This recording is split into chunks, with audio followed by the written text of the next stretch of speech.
So, it's finally time to talk about that new dinosaur movie that we've all been anticipating.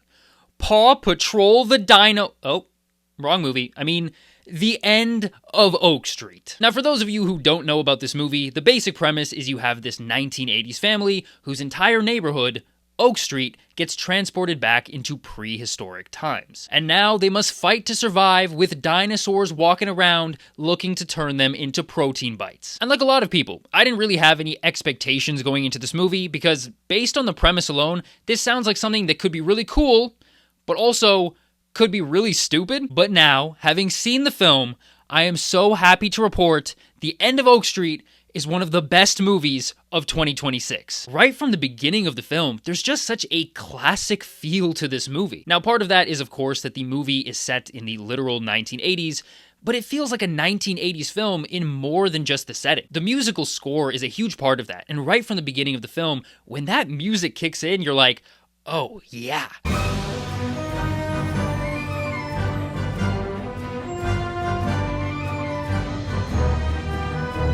This feels like I'm sitting down to watch a magical Spielberg movie. And you're going to be hearing a lot of comparisons to Spielberg with this film, and even to his most frequent musical collaborator, John Williams. Because when this movie started, I was like, this sounds a lot like a John Williams score. It just has this sort of nostalgic, warm feeling that gives you a sense of wonder. And I was like, okay, tell me, who did the music for this? And when the final credits rolled and I saw it was Michael Giacchino, of course it was Michael Giacchino. Even the look of the film, though, feels like a bit of a throwback. There's been a lot of discussion over the past few years about movies actually starting to look like movies again, and this is another one that you can add to that list, because it doesn't have that gray, flat visual style of modern movies. And I would even say the movie was downright gorgeous to look at, and it had that sort of yellowish tint that we associate with older films. And watching this movie, I just kept thinking to myself, this is why I like going to the movies. Now, obviously, I enjoy going to movies to see all types of films, but a movie specifically like this, that provides such fun escapism while also being more than just dumb fun, I really appreciate, and it feels like the perfect definition of what a summer blockbuster is supposed to be. Now, Anne Hathaway is in this movie, and once again, if you're wondering, like, why do they keep putting Anne Hathaway in everything?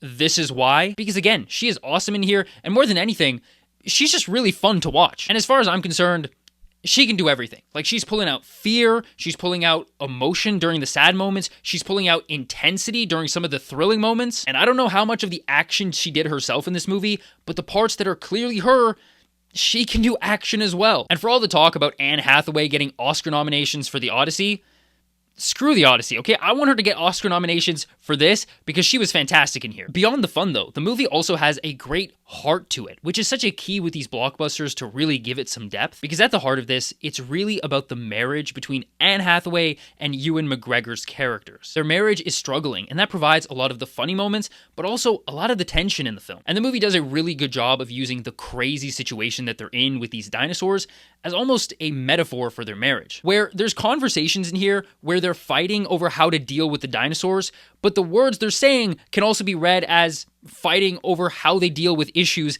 in their marriage. Now, the film is also extremely well directed, and watching it, I was like, J.J. Abrams, JJ is really doing that shit. And then I got to the end of the movie and I was like, directed by not J.J. Abrams. Okay, look, I got confused because the trailers kept plastering J.J. Abrams' name all over them, but of course, he's only the producer of the film. It is actually directed by David Robert Mitchell. And man, does this guy do a good job. One of the best things about the direction is he knows what to show you, but he also knows what not to show you. Like, one of the best things about the film is how it shows restraint, and it keeps certain things hidden. Like, you'll often see the dinosaurs just moving in the background, or you'll just see their tail, or you'll see a dinosaur moving, but they're obscured by a fence, so you can only see the destruction that the dinosaur is causing above the fence. Like, it just has such an effective way of creating that tension that you want. And realizing sometimes things are actually more tense and engaging when the audience is left wondering what is actually going on behind this thing. Now, there's a part of me that almost wishes I went into this movie knowing nothing about it, because the premise from the trailers is that the street gets moved and then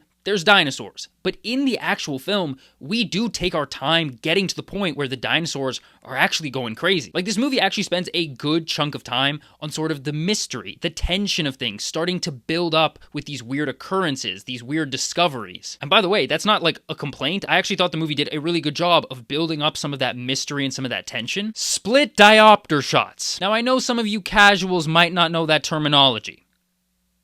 It's okay, I also didn't know that term until like yesterday. But the movie has a lot of them. Basically, these shots where the camera is focusing on two characters simultaneously, even though those characters are at different distances, where you'll have one character's face like up close to the camera and the other one is across the room, but your eyes are focusing on both of them equally. And I loved it. Like, you get a lot of these shots in the movie, and there's just something about them. Like, you get the intimacy of a close-up, but also getting to see something else going on in the background. And I don't really know what else to say about it other than it just looks pretty cool. This movie also feels like it's a collection of great moments. And usually when we say that about a movie, we're saying it as kind of a bad thing. Like, oh, this movie had a lot of great moments, but as a whole, it didn't really come together. But that is not the case here. I think this movie comes together very nicely as a whole, but also has several of these very memorable individual sequences. Now, as you can imagine, a lot of them are like these dinosaur action set pieces. And obviously, I'm not going to give anything away here, but there's one sequence involving this like snake-like creature, which,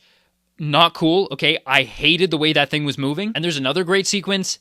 Man, I feel like I'm being so vague here. But there's another great sequence, which you'll know it when you see it, where I realized this movie has balls. Because with a movie like this, a dinosaur film, you might think, I've seen these types of movies before. I know what the film is going to do, but I also know what it's not going to do. And you start to feel like, oh, maybe it's getting a little predictable. Nope.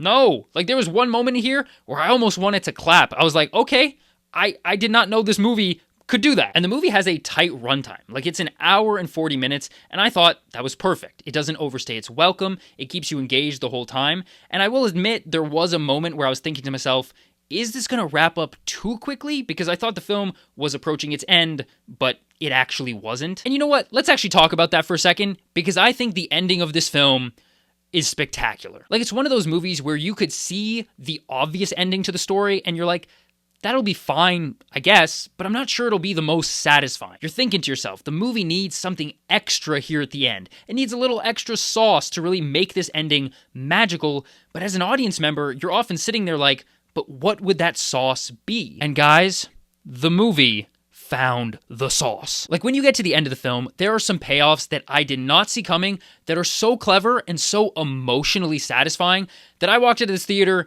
happy as hell. And there's a lot to talk about with this movie that you simply can't get into in a spoiler-free review, so I'll probably be doing a spoiler talk about this, so make sure you come back for that. But for now, the end of Oak Street.